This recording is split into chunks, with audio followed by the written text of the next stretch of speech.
So guys, tinanggal ko yung battery namin, nilagyan ko ng active balancer kasi dati wala tong active balancer, ito lang yung BMS nya, mahinang klase pa, mahinang klase na BMS, kaya masayang yung battery natin na Life PO4 kung hindi natin lagyan ng active balancer. Baka by tendency kasi na hindi mag-balance yung karga nito sa bawat cells niya, kaya masira yung unang cells na kung saan yung puno na. So nilagyan ko ng active balancer para bawat cells niya nito level ang sabay yung pagka full charge kumbaga, kasi may active balancer na. Ito yung nagbabalance ng voltahe sa ating battery na karga.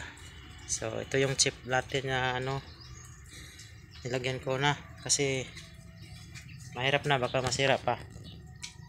So yan, tapos na guys. Yan, ito pa lang mga tools natin, no.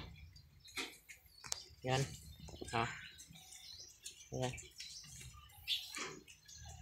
So yan, kung may magpa-DIY pa, so order lang kayo. Marami tayong tools dito, kompleto tayo.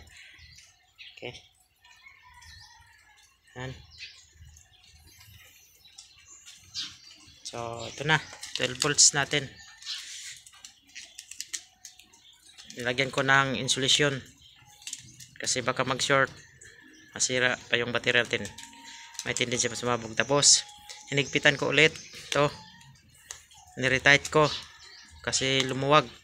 Ano pa lang siya, mag 3 weeks maluwag na, ibig sabihin uminit, no.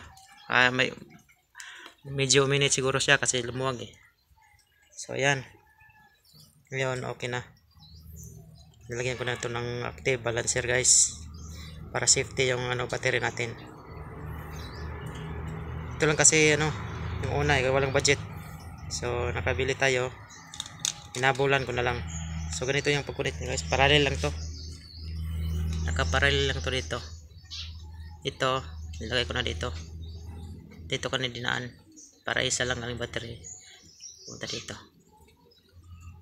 Ayan, ganun lang guys.